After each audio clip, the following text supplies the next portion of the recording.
today we're going to just do a quick little thing for Below Deck. I mean, the drama is still ongoing with Ellie and Bree, but now, Aesha is getting involved, saying, get your shit together. And I guess, the main thing really is Aesha kind of telling Bree, just sleep in your room. Enough's enough. You can't be sleeping in the boys' room and all of this. But I think the main thing for me with this whole thing is that Ellie is a gaslighter. Ellie thinks that she's done no wrong. And she's all about playing the victim, her not playing the victim card and everything, yet she's doing the exact same. She's playing the victim card and running to Joe and playing victim with him. And yeah, it's kind of ridiculous. And I think if she keeps it up, he's not even going to be interested in her. So cool. He still seems to be into it. So whatever. But yeah, I'm not going to rehash it any more than I already did in my last episode. But Bree does end up sleeping in her own room. Seems to have been happy to sleep in her own bed. So there's that. Great. Trying to think of anything else that kind of really happened. Yeah, I think we're gonna get to Ian in a minute, a little bit with his, I don't know what the hell. Let's just do kind of Jono and the food and everything. Very quick. He seems to have been doing a little better this time around, getting food out that the guys seem to be really enjoying. The only thing with him that I kind of noticed is that okay, they like the eggs Benedict, so let's stick to the eggs Benedict because they like it in their last day. And it's just well, you could try to do something different, but I guess, if it ain't broke, don't fix it, I guess. I don't know. But at least he seems to be doing okay. Sandy seems to be happy with the food, but I guess we'll see kind of what happens. So at least there's that. Great. Yeah, so with Ian, I don't know if he knows how to do his job correctly.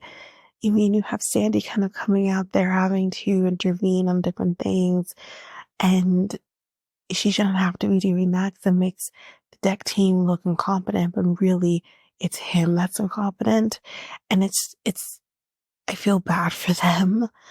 I mean, I think Sandy's smart enough to kind of be okay, something's up here, especially with what happens in the last day of Charter, where he doesn't turn the battery off on the tender and kind of is leaving everyone else in a lurch trying to figure shit out. That's unfair. So yeah, he's incompetent. I don't quite understand. And too, that they were no, we got it. You can stay in bed because they really don't want to deal with him.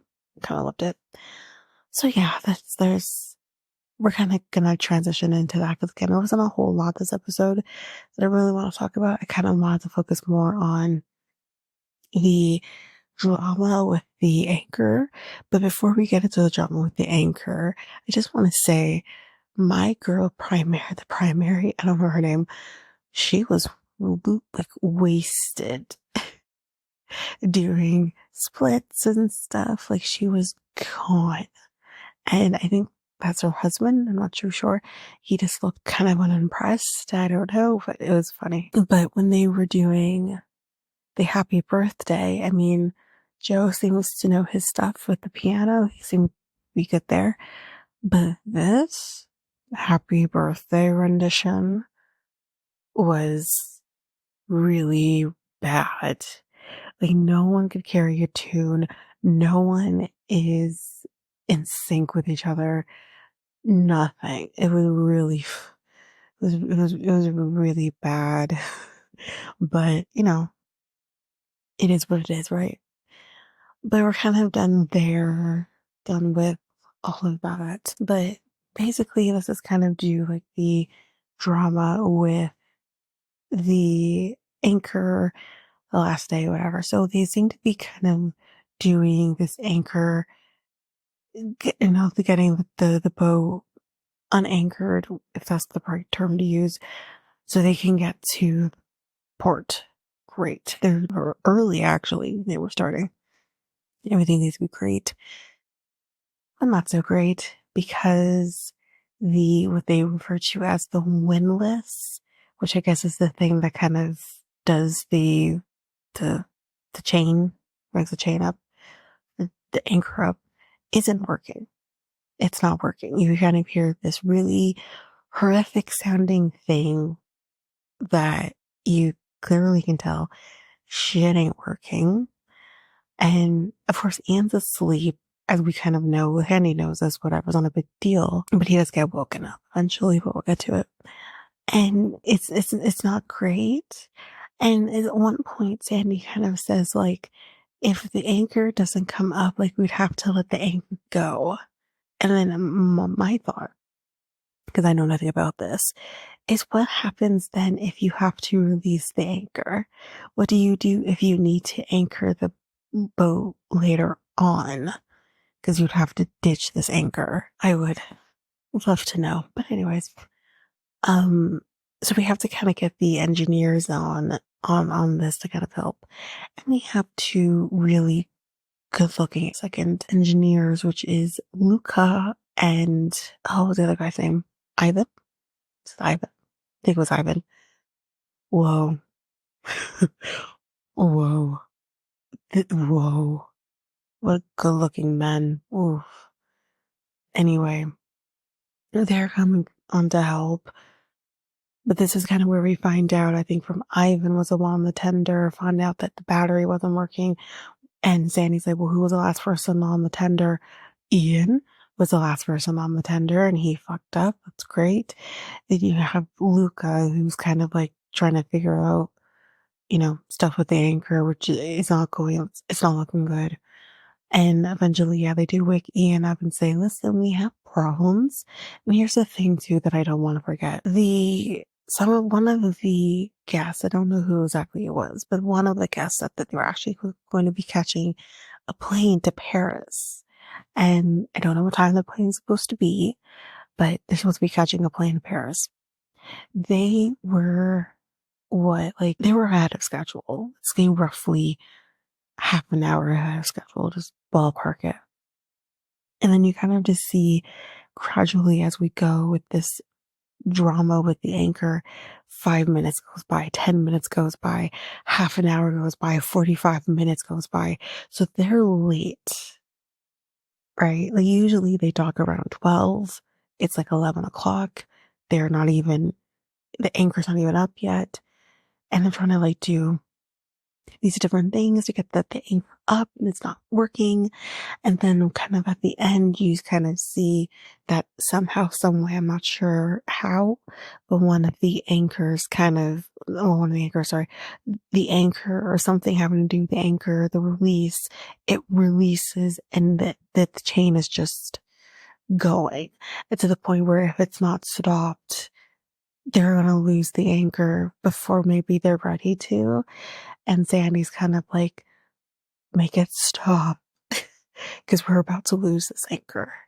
And that's going to be not great for anybody. So I guess we'll kind of see what happens next week. But yeah, it's insane, this episode with the docking or the drama with the exterior, which kind of feels good to not have to talk about the drama and interior this time around, just because I feel like we've rehashed it. We don't need to talk about it again. So yeah, it's not all good, but we'll see how it goes. Hopefully the guests, whoever it was, I can't remember, gets to Paris on time. Yeah. But anyway, that's basically it, I think, with this episode. There wasn't a whole lot, like I said. The main thing for me was kind of just talking about that. I think with the next episode, we're going to see Aesha kind of dealing with this drama between Ellie and Bree. So we'll see how that goes. So probably a little bit more to talk about there. But otherwise, I think that's kind of it. The one cool thing that I wanted to kind of maybe just don't really talk about, but just kind of I thought was pretty cool, was this cave that they went to. It was a very mini cave and it looked really cool. And I don't know why Ellie was in the water, because she can't swim. But anyway, I don't know necessarily she can't swim, but she's scared of the water. So I'm like, well then why are you in the water? But anyways, that was kind of the only thing that was pretty cool. But that's it.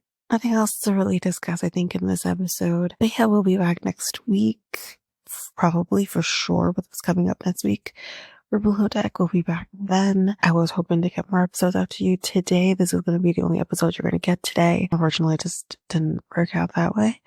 But you should be getting UK. I'm most likely going to do both episodes in one. And then we'll get Toe, and then we'll get back to normal, hopefully. But yes, thank you for your patience with this. I'll try to get those episodes out to you as quickly as possible. But until then, that is it for this episode. So if you like what you heard, please rate, review the podcast on either Apple Podcasts or Spotify. Also, don't forget that you can also share us with everyone in your life if you really love this. And I do want to read those reviews. I'm definitely getting 5-star ratings, but I want to read those reviews. So send me those reviews and I will read those 4 and 5-star reviews on the podcast. Also, we're on every one of your favorite podcast apps. Every one of them, including you can find us on YouTube at Reality Tea Times 2. If you want to connect with us, you can do so by going to either Facebook or Instagram at Reality Tea Times 2. You can also find us on Twitter, TikTok, Reddit at Reality Tea Times 2 Pod. We also have our email, which is at realityteatimes2 at hotmail.com. Definitely want to hear from you guys. And we also have our new website where you can listen to all of these episodes. You can review the podcast on there as well. You can connect with me in any way, all the stuff. It's all there, and you can find me there at www.realityteatimes2, all spelled out, .podpage.io. It's there. And don't forget, I also have my other podcast with my friend Mikkel, Next Take Podcast, where we talk about all kinds of different topics. But you can find us on any of your favorite podcast apps over there as well. Or you can also go to YouTube, and you go to Next Take Podcast, as well as our website, which is solo.to/Next Take Podcast. So yeah, there's that, and that's basically that. And again, don't forget, if all of this information is overwhelming, we do have all of the links, everything in our show notes. But that is it for now, guys. Thanks. Bye.